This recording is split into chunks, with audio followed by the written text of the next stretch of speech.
Hola mis amigos y amigas, mis hermanos y hermanas en Cristo Jesús y en María, Reina de todos los santos. Bienvenidos una vez más a esta galería de hombres y mujeres que han tomado y tomaron a Dios en serio. Hoy vamos a estar compartiendo, reflexionando sobre una figura que ha sido inspiración para películas, novelas, obras de teatro. Usted diga, y sobre ella siempre hay esa fascinación, ¿no? Podían ser una de las grandes películas, la inmortalizó la famosa actriz sueca Ingrid Bergman. Ya más o menos saben que estoy hablando de Juana de Arco, la doncella de Orleans. Hablar de Juana de Arco no es fácil porque es una vida muy controversial. Primeramente porque en un tiempo muy conservador, donde todo estaba muy fijo y muy estructurado, esta jovencita, una niña, una doncella, estamos hablando de 16, 15, 16, 17 años, va a vestirse como hombre, inclusive a cortarse el pelo como un hombre, y va a tomar sobre sus hombros la liberación de Francia.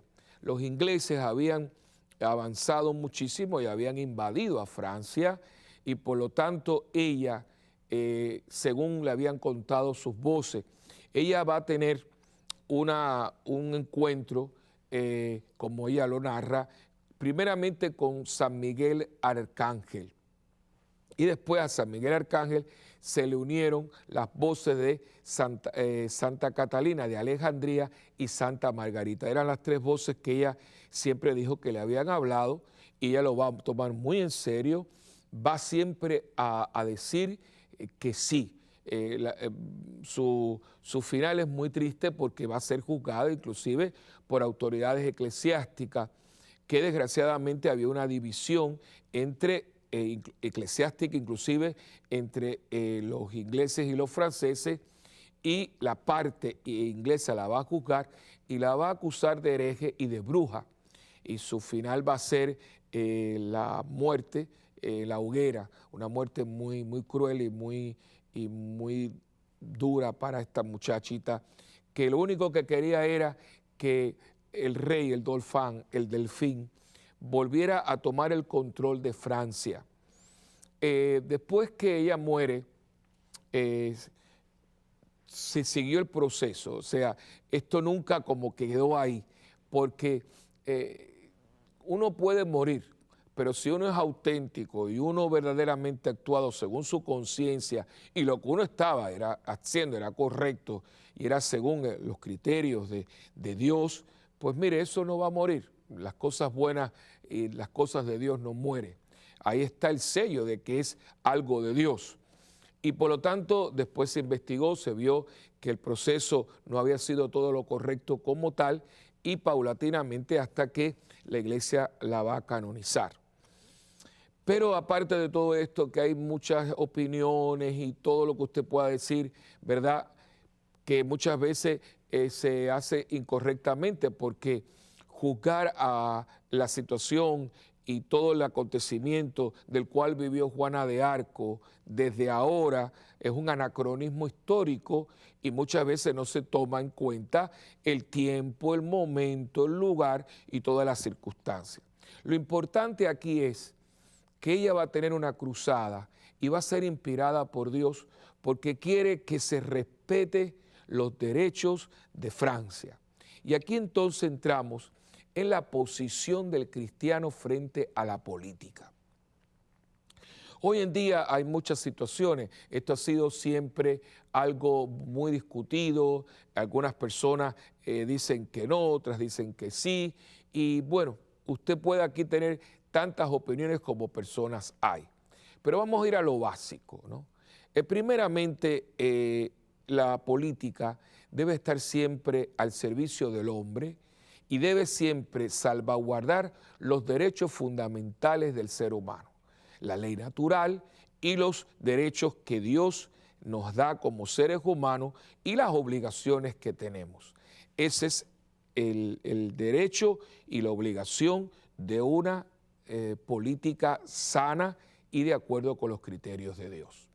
Mientras eso esté así, la iglesia respeta, comparte y fomenta esta concordia de los hombres.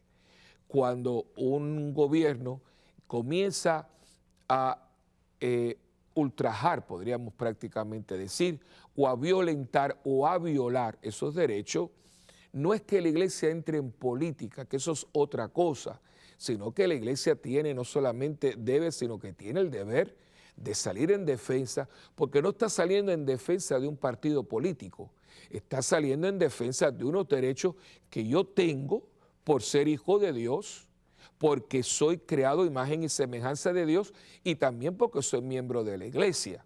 O sea, el que a mí se me dé la libertad para profesar mi fe, el que a mí se me dé la oportunidad de poder mandar a mi hijo a un colegio que yo escojo porque yo quiero que a mi hijo se le transmita una fe que para mí tiene todo el sentido de la vida y que para mí es el centro de mi vida. Cuando yo lo que quiero es tener una opinión que a lo mejor no está de acuerdo con la tuya, pero tengo derecho a mi opinión. Cuando nosotros vemos que se promueve abiertamente y descaradamente el aborto, que sabemos no solamente porque hay un mandamiento que dice que no matarás, sino también porque sabemos que psicológicamente esto afecta a la mujer en todo su desarrollo psicológico y religioso, y el gobierno comienza a repartir píldoras y anticonceptivos, tomando sobre él la autoridad de regular la natalidad. Cuando se promueve una pena de muerte arbitrariamente así, cuando una persona se le arranca de su casa y sin juicio y sin abogado y sin pruebas se les condena, cuando la cárcel no es una cárcel sino una penitenciaría, sino es un lugar para torturar y destruir al ser humano. La iglesia no es que se meta en política, sino que la iglesia, como madre que es, tiene que denunciarlo. ¿Por qué? Porque cuando usted se bautiza, a usted, si recuerda o ha estado en un bautismo, no es que uno recuerde cuando lo bautizaron, la mayoría de las personas eran unos bebitos, pero sí hemos asistido a los bautismos. Una lástima que muchas veces hay gente entretenida en la fotografía y en el vestidito, pero si usted escucha el ritual, verá que después que se le unge la cabecita al nene, al niñito, con el santo crisma, hay una oración que dice que la persona está siendo ungida como sacerdote, no sacerdote ministerial, sino el sacerdocio de los fieles, como profeta y como rey. Dejando ahora a un lado todo lo que significa el sacerdocio común de los fieles o lo que es ser rey en el sentido teológico de la palabra, pero hay una palabra ahí que es clave, el profeta. ¿Y qué es lo que hace un profeta? Para mucha gente un profeta es anunciar el futuro. Eso no es profeta, eso es un adivino. El profeta, por su propia naturaleza, anuncia y denuncia. Anuncia el reino de Dios, anuncia la salvación, anuncia todo lo que es Dios como tal, es Padre, es Hijo, es Espíritu Santo, anuncia todo lo que Dios nos tiene y nos da manos llenas a través de su santa iglesia, pero denuncia todo aquello que destruye su gran obra, que es el hombre. Y no es que se le permita o que pueda o no pueda, es que la iglesia tiene la obligación de ser profética. Y claro, aquí cuando hay intereses creados, cuando hay partidos políticos que tienen subyugado a un pueblo, cuando hay prepotencia por parte de las estructuras gubernamentales y políticas, pues muchas veces se ve a la iglesia como enemiga. Y no es que la iglesia sea enemiga, es que la iglesia tiene un deber de denunciar lo que no va de acuerdo al derecho natural de la persona humana que ha sido creada a imagen y semejanza de Dios. Y claro, muchas veces empieza estas manipulaciones y acusar a la iglesia, a los pastores, que son casi siempre los que hablan, y también a laicos que por su propia naturaleza de laico y por su propia función laical tienen que tomar también una acción dentro del desenvolvimiento político de un país. Hay una diferencia. Ya el laico, ustedes, la mayoría, pueden tomar una acción, diríamos, más directa, tomando lugar y deben. Aquel que tiene la vocación debe estar envuelto en política. Porque aquí hay un poquito de confusión. La política como tal no es mala, es la politiquería la que es mala. El llevar la función de la polis, la palabra política viene de la palabra polis, que significa ciudad, llevar esa función de que vivo para servir a la ciudadanía y entonces me aprovecho de la posición que se me ha dado a través de unas elecciones, de una confianza del pueblo y comienzo entonces, en vez de servir ese pueblo, a servirme de ese pueblo y empieza entonces esa palabra que desgraciadamente es cuño y sello de muchos de nuestros pueblos y explica mucho de la miseria y de, por lo tanto, la criminalidad, las pandillas, el deterioro familiar, que es la corrupción. La corrupción que no es de un partido político, sino del hombre como tal, porque todos llevamos la posibilidad de ser corruptos. Cuando uno ve en el libro del Génesis cómo un hermano mata a otro hermano por envidia, ¿verdad? El famoso caso de Caín y Abel, ¿verdad? Cómo Caín por su envidia mata a su hermano, ya vemos la corrupción que puede haber en el ser humano. Todos tenemos esa propensión. ¿Por qué? Porque en vez de servirme del poder para servir, me puedo servirme del poder para servirme. Y ahí empieza la corrupción. Y claro, ahí donde uno tiene que tener mucho cuidado. Y eso se llama la politiquería, el favoritismo, el nepotismo, el amigueo, la cosa. Ahí sí que no. Entonces, pero eso no es política. Eso es el politiqueo, la politiquería, ensuciar algo que de por sí no es malo. El político, y hay muchos políticos hoy, y los ha habido, personas de probada virtud, gente que están sirviendo y que muchas veces dejan su seguridad, dejan su privacidad, dejan su trabajo para servir. Y están ahí en escrutinio y están ahí víctimas para cualquier tipo de crítica, porque hoy ustedes saben que cualquiera emite una opinión y a veces se puede ser infame con las personas, pero lo hacen porque creen que pueden aportar. Pues entonces eso es bueno y el laico, no los clérigos. Los clérigos, nosotros no estamos en eso, porque yo soy sacerdote para todos. Yo no puedo estar envuelto en un grupo o en otro grupo si favorezco este partido, porque entonces la iglesia, en vez de ser agente unificante, se convierte en agente divisivo. Y ese no es el papel de la iglesia. La iglesia no está para separar, la iglesia está para unir. Como madre que es, una buena madre trata que este hermano que tiene unas opiniones y un estilo de vida y este hermano que tiene otra opinión y otro estilo de vida, aunque son diferentes, se quieran, se cuiden y estén juntos.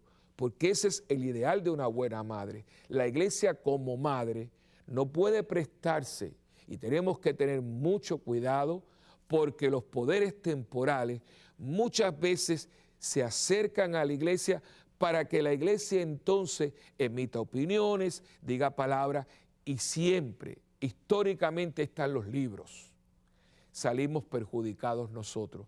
Nosotros no estamos aquí como iglesia, como jerarquía, como magisterio para decir que este partido es más bueno que este. No, eso es para ustedes los laicos. Ustedes pues, que su mente, su conciencia ha sido iluminada por el Evangelio, por la luz del Espíritu Santo, porque usted es un hombre y una mujer de comunión, si posible diaria, y porque tiene un buen director espiritual y porque conoce la doctrina social de la iglesia, usted entonces dice, esta opción, este partido, creo que encarna lo más posible los ideales cristianos que dirigen mi vida. Ahí donde está. Pero el pastor, el magisterio, es decir, los sacerdotes, no estamos aquí para decirle a usted lo que tiene que hacer. No, claro, que si hay un asunto moral o de fe, hay que denunciarlo, pero no es por política, es porque el hecho en sí viola la integridad del ser humano y viola lo que Dios ha establecido para que ese ser humano viva en plenitud su imagen y semejanza con Dios. Y aquí es donde Santa Juana de Arco, pues, que se hace viva en este siglo XXI, donde muchas veces los gobiernos se están arrogando poderes que no tienen, con la familia, controlando el control de la natalidad, haciendo unos experimentos en lo que tiene que ver con la procreación, todo lo que tiene que ver con el divorcio, favoreciendo matrimonios que no son matrimonios, porque el matrimonio es una institución creada por Dios entre un hombre y una mujer para la plenitud del ser humano, su complemento y sobre todo para seguir multiplicándonos y reproduciéndonos no solamente a nivel humano, sino también para la iglesia. Y aquí a veces por ganar votos o por favorecer, vemos cómo se están violentando unos derechos que no son derechos de la iglesia, son derechos naturales. Y vemos cómo muchas veces inclusive se oye legalizar la droga y tantas cosas que están destruyendo la propia sociedad. Y por eso vemos como ahora, ¿verdad?, nuestro actual sucesor de Pedro, Benedicto XVI, acaba de sacar una carta encíclica sobre el amor, Deus Caritas Est, Dios es amor, y en esa carta el Papa pone muy claro lo que es amor y lo que no es amor, porque estamos muchas veces hablando, ¿verdad?, y cacareando un amor que más que amor es un erotismo barato para poder manipular a la gente y destruir su imagen y semejanza con Dios. También nos acordamos de toda aquella catequesis que por varios años los miércoles dio el muy querido y recordado Juan Pablo II sobre la sexualidad del ser humano. La iglesia tiene que hablar y la van a acusar de retrógrada y de esto y del otro, pero el tiempo nos da la razón. Basta recordar cuando Pablo VI, de feliz memoria, escribió aquella carta encíclica Humane Vitae sobre la vida humana, que hablaba, porque siempre se ha dicho que esa encíclica era sobre el control de la natalidad, y es incorrecto y se ve que la persona no ha leído la encíclica. La encíclica era sobre el valor de la vida humana, y el Papa hablaba, Pablo VI, un hombre que sufrió mucho, porque como profeta pudo ver más allá.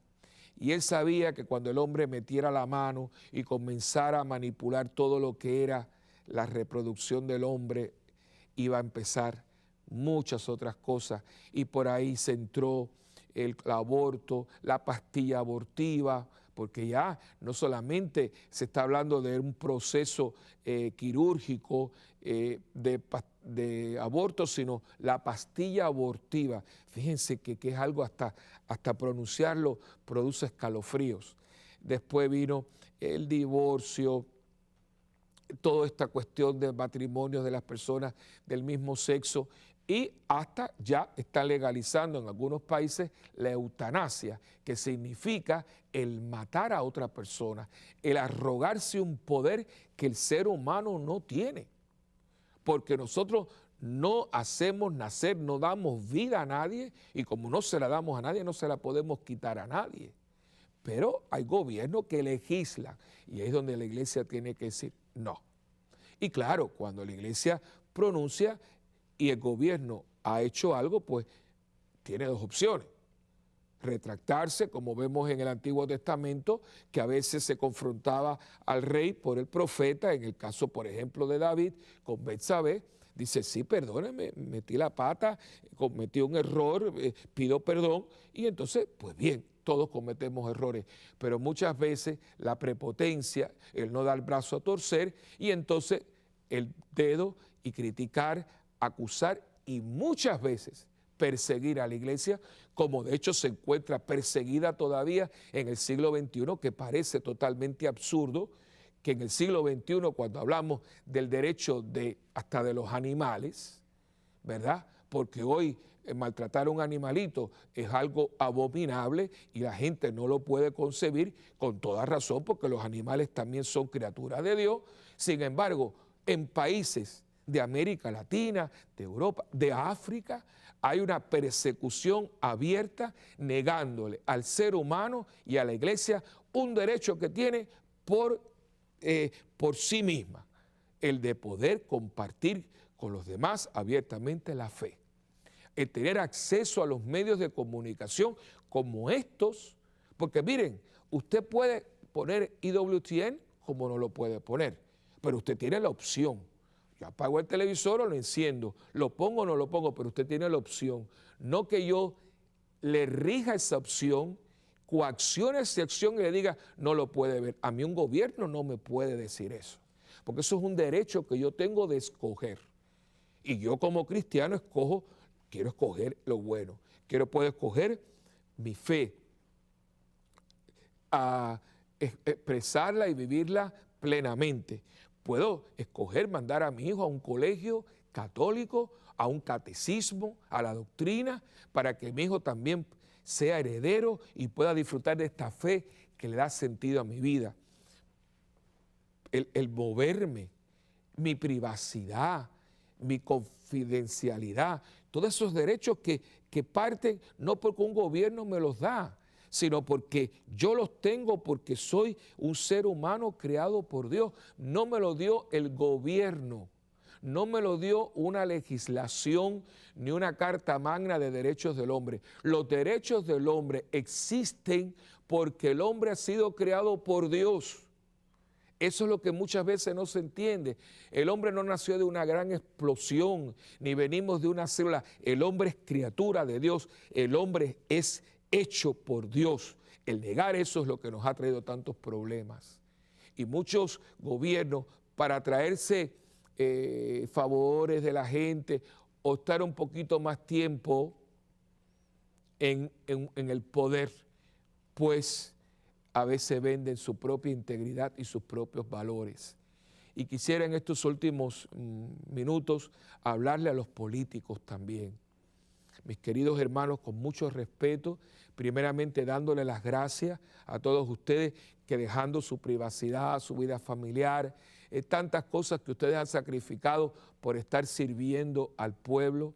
Acuérdense siempre que ustedes están ahí para servir y no para ser servidos, y que lo mejor que ustedes le pueden ofrecer a un pueblo es su relación con Dios. Es verdad que ustedes no son clérigos ni sacerdotes, pero pueden darle a la iglesia la oportunidad de llevar su mensaje.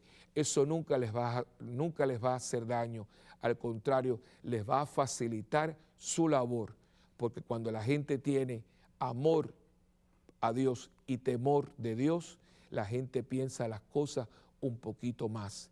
Y acuérdense que el poder humano pasa muy rápido y que todos nosotros nos tendremos que enfrentar a Dios. Todos, los reyes, los emperadores, los presidentes, los potentados, los gobernadores, los senadores, todos. Y tendremos que darle cuenta a Dios, porque si Dios te ha dado ese poder que viene de Dios, como le dijo Cristo a Pilato, ¿verdad? Dice, ese poder te lo ha dado Dios. O sea, ese diálogo entre Cristo y Poncio Pilato, yo te recomiendo que lo leas de vez en cuando.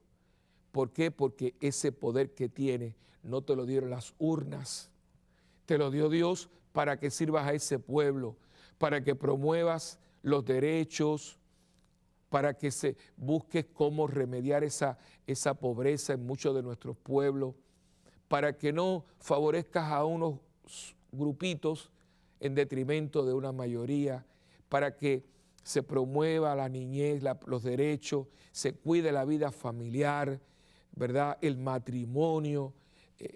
Eso nunca les va a hacer daño a ustedes. Al contrario, cuando ustedes aporten y cuando ustedes inviertan en la niñez, en la educación, en el desarrollo, en la familia, miren, ustedes están invirtiendo en ustedes mismos y la iglesia les puede ayudar.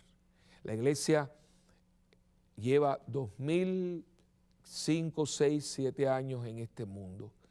La iglesia tiene un caudal de información que les puede ayudar. Con sus sombras y sus luces, no siempre hemos hecho las cosas bien. En la vida de Juana de Arco, en un momento dado, eclesiásticos la juzgaron mal y la condenaron. Cometemos errores, pero precisamente porque hemos tenido unos errores corregidos, es que podemos compartir con ustedes esta experiencia. No para involucrarnos en política, eso no nos toca a nosotros, sino para ofrecerles una experiencia, un caudal, una doctrina que les puede servir para sus decisiones y para sus conclusiones.